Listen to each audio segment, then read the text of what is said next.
అందరికీ నమస్కారం. Welcome to our channel.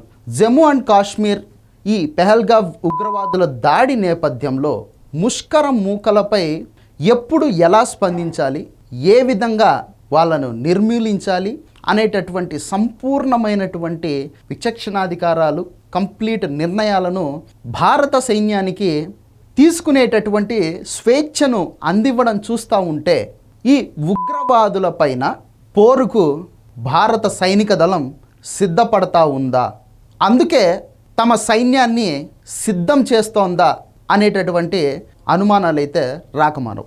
So మనందరికీ తెలిసిందే, జమ్మూ అండ్ కాశ్మీర్కి సంబంధించి ఈ పెహల్గావ్ అనే ప్రాంతంలో ఉగ్రవాదులు దారుణాతి దారుణంగా విచక్షణారహితంగా అక్కడ వచ్చినటువంటి పర్యాటకుల పైన వాళ్ళ మతాలను, ధర్మాలను తెలుసుకొని మరీ కాల్పులు జరిపి ఘోరంగా చంపినటువంటి పరిస్థితి. సో దానికి చాలా సీరియస్ అయినటువంటి భారత్ ప్రభుత్వం వాళ్లకు బుద్ధి చెప్పేటటువంటి పనినైతే ఇప్పుడు భుజాన వేసుకుందనమాట. డెఫినెట్గా ఈ ఉగ్రవాదాన్ని అయితే అణిచివేయాల్సినటువంటి పరిస్థితి అయితే ఉంది. కాకపోతే ఇది ఉగ్రవాదం పైన పోరులాగా ఉంటుందా, లేకపోతే ఈ భారత్ పాకిస్తాన్కి మధ్య సంబంధించి ఎప్పటి నుంచో ఉన్నటువంటి ఈ తగువులు చిలికి గాలివానగా మారి యుద్ధానికి దారి తీస్తుందా అనేటటువంటి డౌట్స్ కూడా పౌరుల్లో రావడం అయితే జరుగుతూ ఉంది. ఇక దానికి సంబంధించి కంప్లీట్గా ఇక్కడ ఒక చిన్నపాటి ఎక్స్ప్లెనేషన్ అయితే ఇచ్చేటటువంటి అవకాశం ఉందన్నమాట. ఎందుకంటే నిన్నటి నుంచి భారత ప్రధాని నరేంద్ర మోడీ గారి ఇంట్లో వరుసగా భేటీలు అయితే జరుగుతూ ఉన్నాయన్నమాట.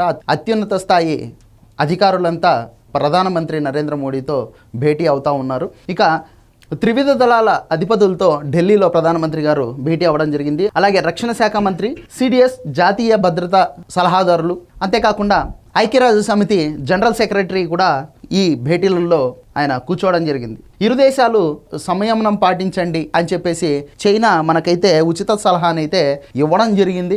ఇక ఐక్యరాజ్య సమితిలో అయితే ఇండియా, పాకిస్తాన్ ఒకరి మీద ఒకరు ఆరోపణలు అయితే చేసుకుంటా ఉండేటటువంటి పరిస్థితి. ఈ జమ్మూ అండ్ కాశ్మీర్ నియంత్రణ రేఖ ఏదైతే ఉందో అక్కడ మళ్ళీ పాకిస్తాన్కి సంబంధించినటువంటి సైనికులు భారత సైన్యాన్ని కవ్వింపు చర్యలకు పాల్పడ్డారనమాట. సో మళ్ళీ అక్కడ కాల్పులు జరిపారు వాళ్ళు. ఇక భారత ప్రభుత్వం ఉగ్రవాదాన్ని మట్టి కర్పించాలన్నది జాతీయ సంకల్పమని, దీనిని నెరవేర్చేందుకు దృఢ నిశ్చయంతో తమ ప్రభుత్వం పనిచేస్తూ ఉందని మంగళవారం ఢిల్లీలోని తన నివాసంలో జరిగినటువంటి భేటీ అనంతరం ప్రధానమంత్రి మోదీ గారు మళ్ళొకసారి దేశ ప్రజలకు చెప్పినటువంటి పరిస్థితి. ఇక అంతకుముందు సైనిక ఉన్నతాధికారులు పలు దఫాలుగా సమావేశమై తమ వ్యూహాల్ని ప్రధానమంత్రి నరేంద్ర మోడీ ముందు పెట్టడం జరిగింది. మరోవైపు సరిహద్దుల్లో పాకిస్తాన్ అయితే కవ్వింపు చర్యలకు మళ్ళీ పాల్పడతా ఉండేటటువంటి పరిస్థితి. వరుసగా 5వ రోజు అంటే నిన్నటి సోమవారం రోజున కూడా ఈ నియంత్రణ రేఖ ఏదైతే ఉందో ఆ బోర్డర్ దగ్గర ఈ పాకిస్తాన్ సైన్యం భారత సైన్యాన్ని రెచ్చగొట్టే విధంగా కాల్పులకు పాల్పడింది. ఇక భారత సైన్యం కూడా ఏమాత్రం కూడా తగ్గకుండా ఈ పాకిస్తాన్ సైన్యం ఎప్పుడైతే కాల్పులకు పాల్పడ్డారో వీళ్ళు కూడా తిరిగి అంతే స్థాయిలో గట్టిగా సమాధానం అయితే ఇవ్వడం జరిగింది. ఇలా భారత్ పాకిస్తాన్ మధ్య రోజు రోజుకు వాతావరణం అనేది మరి దారుణంగా తయారవుతున్నటువంటి పరిస్థితుల్లో ఆ వాతావరణాన్ని చల్లబరిచేందుకు మా తరఫు నుంచి మా వంతు ప్రయత్నం మేము చేస్తాము అని చెప్పేసి ఐక్యరాజ్య సమితి అనేది ముందుకు రావడం జరిగింది.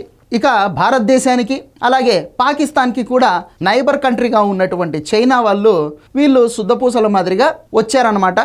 మీరిద్దరూ కొంచెం ఓపికగా ఉండాలబ్బా, ఇట్లయితే కష్టము అని చెప్పేసి ఉచిత సలహాలన్నీ చెప్పడానికి వచ్చారనమాట. పెదరాయుడు సినిమాలో రజనీకాంత్ టైప్లో ఓపెన్ డ్రా అనుకుంటూ.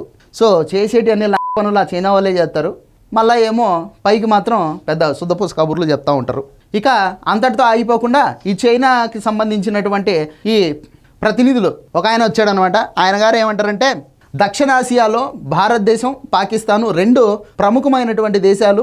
ఈ 2 దేశాలు కొంచెం సంయమనం పాటించాల్సి ఉంది. శాంతి కోసం, సుస్థిరత కోసం, అభివృద్ధి కోసం ఈ 2 దేశాలు కొంచెం ఓపికగా కూర్చొని మాట్లాడుకుంటే సమస్యలు పరిష్కారం అవుతాయి అని చెప్పేసి ఆయన గారు చెప్పడం జరిగిందనమాట. ఇక ప్రధానంగా చూసుకుంటే కనుక జమ్మూ అండ్ కాశ్మీర్కి సంబంధించి ఏవైతే పర్యాటక ప్రాంతాలు ఉన్నాయో వాటిలో దాదాపు 48 ప్రాంతాలను ప్రస్తుతానికి భారత ప్రభుత్వం మూసేసింది. పెహల్గాం ఉగ్రదాడి నిందితులను పట్టుకునేందుకు భారత భద్రతా బలగాలు గాలింపు చర్యలు ముమ్మరం చేసినటువంటి ఈ సందర్భంలో దీనికి ప్రతీకారంగా కాశ్మీర్లో మరిన్ని విద్రోహ ఘటనలు జరిగేటటువంటి అవకాశాలు ఉండవచ్చు అనేటటువంటి అనుమానంతో ఉగ్రమూకలకు సంబంధించినటువంటి ఈ బ్యాక్ ఎండ్లో ఉంటారు కదా, వాళ్ళకు సపోర్ట్ చేసేటటువంటి వాళ్ళు యాక్టివ్ అయ్యారు అనేటటువంటి సమాచారం కూడా ఉంది భారత సైన్యానికి. దీంతో ముందస్తు భద్రతా చర్యల్లో భాగంగా 48 ప్రాంతాలను, పర్యాటక ప్రాంతాలను ప్రస్తుతానికి మూసివేసినట్టు భారత ప్రభుత్వం అయితే ప్రకటించిందనమాట. పరిస్థితులు అయితే చాలా దారుణంగానే ఉన్నాయి. ప్రస్తుతానికైతే కౌంటర్ అటాక్ ఇచ్చేటటువంటి కార్యక్రమానికి భారత ప్రభుత్వం అయితే పూనుకుంది.